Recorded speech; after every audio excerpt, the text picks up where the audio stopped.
Greetings and salutations. I can't see anything because I don't have my glasses on. I have no makeup on. I'm driving. My glasses are not for driving. My glasses are for sort of reading, kind of. I don't even know. I have to get new glasses. I think I'm going to get new just lenses because my frames were expensive.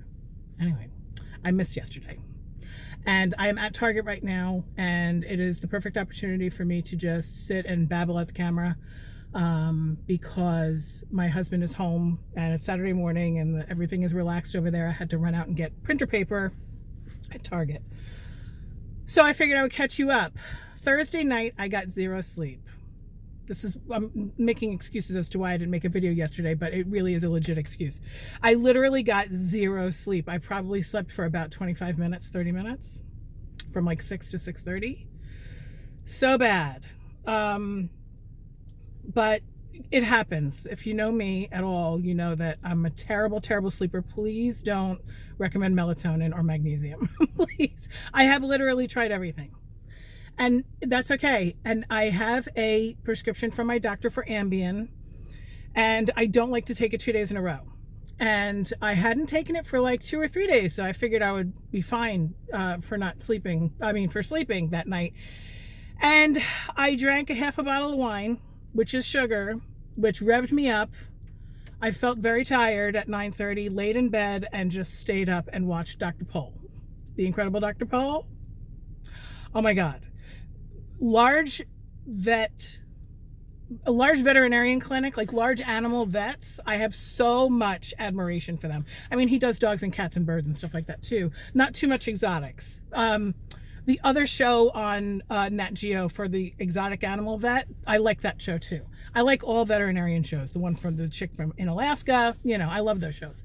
And I'm the only one in the family who likes them. We all love animals, but I seriously toyed with being a vet when I was younger. I've loved animals since I was little.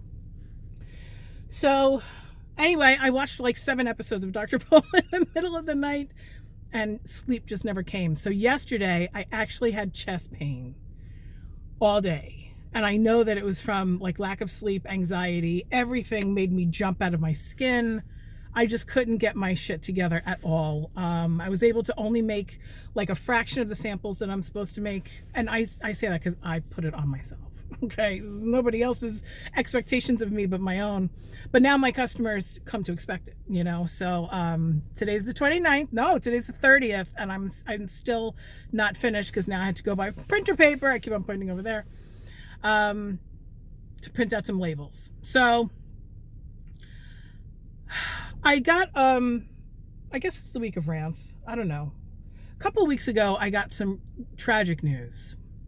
And I figured I would just talk about it here. Because it's really like weighing on me. Not to the point that I'm crying, which sounds terrible when you hear that I'm not crying about it. But it's very separated from me. It's very, very peripheral. As some of you know, I was married before my current husband. Like when you say current husband, it sounds like, this one for this year, I mean, we've been together for 20 years and I am not who I am without having a past. My husband has a past also. He had like 3 long-term relationships, long-term meaning like more than 2 years before we met each other when we were like 28, 29 years old. So of course we had a past. He had never been married, but I had been married. I had been with my ex-husband. We started dating when I was in high school. And we finally broke up when I was like 27. So it was almost 10 years. It was like just shy of 10 years. And it was a very, very important time of my life, obviously. When you're a senior in high school, in your early 20s, when you're becoming who you are, the person that you're with, if you're with a long-term relationship at that time, it really does structure who you are and how you deal with life as an adult. I feel like I'm finally an adult, okay? And so when things happen, even though we've been apart for over 20 years, when things happen on his side, because we still have a lot of mutual friends and stuff like that, it saddens me. About 8 years ago, his mom died. My ex-husband's mother, my ex-mother-in-law. And that was a blow because she was my mother-in-law, and she was a great mother-in-law. Oh my God. I don't mean to be disrespectful to my current mother-in-law because she's dead anyway, so it's okay. Not the happiest person in the world. She's probably better off not being around. Let's just put it that way. But my first mother-in-law was a fucking gem, and she probably would laugh if I said that. She lived very clean, and she was very Christian, but she had such a sense of humor. She was so kind, so sweet. I lived a very wild teens and 20s, and she knew it, and she was like, you'll figure it out, you know. Anyway, when she died, it was a bummer. My ex-husband had a little sister who I had connected with. She was my sister-in-law for almost 10 years, you know.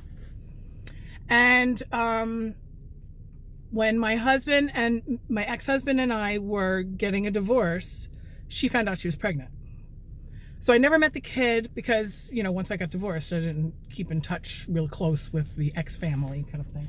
So she had a kid who was 19 years old who died in a car accident a couple of weeks ago. And it was like tragic. He was coming home from his girlfriend's house. He was a good kid. He had a job. He was going to school, blah, blah, blah. Wasn't drunk or anything like that. He just lost control of his car. I guess he hit a patch of ice or something. I guess I'm trying not to like find out what the details are because then I'll be more connected with it. And so I let 24 hours go by after I heard about it. And then I reached out to my ex. There was, we do have a Facebook message that we only talk to each other like every 5 or 6 years, something like that. And he had reached out to me about a year ago, and I never answered the message because at that time I was really not interested in getting confused, whatever, or confusing him really, because I've never been confused about it's, you know. So I when I heard about his nephew's passing, I reached out and I said, you know, I can't even tell you how sorry I am. And he was just like, you know, I really appreciate that. And so I went out and I bought a sympathy card for my ex-sister-in-law, you know, and I'm going to send it to her. I did get her address. And I've been avoiding sending the card, and I don't know. I think it's just because I don't know what to say in the card. I can't imagine having a 19-year-old who dies in a car accident. If anybody in my YouTube audience, you know, has had that happen, I can't even say how sorry I am about that. But I have to go home and I have to do it. I have to do it. I told myself that I was going to do it today. And then I'm driving to Target this morning, and that song by FASTBALL comes on. And I'm not going to sing it or anything because I don't sing, but it brought up all these memories because it was right when we were breaking up. And when we broke up, it wasn't quite mutual at the beginning. I had woke up one day and said, I'm not doing this anymore. Because it was bad for like a year and a half before we broke up. It was fucking bad, okay? I did some things that were unforgivable. And yes, they were unforgivable. He probably still has never forgiven me, and that's okay. I've moved on. I've forgiven myself. And if he chooses to not forgive me, that's fine. We don't talk about it anymore. Did enough of that. Went through therapy, the whole thing. We tried everything. I never walked away from this relationship thinking, maybe if we had, no. But it was one-sided for a little while. Okay. I moved out, blah, blah, blah. And so the song by FASTBALL came on this morning, and the words are, was I out of my head? Was I out of my mind? How could I have ever been so blind? I was waiting for an indication. It was hard to find. Don't matter what I say. Don't matter what I do. I never meant to do bad things to you. So glad that I finally woke up. If you're sad, then it's time you spoke up too. And I can always listen to that song.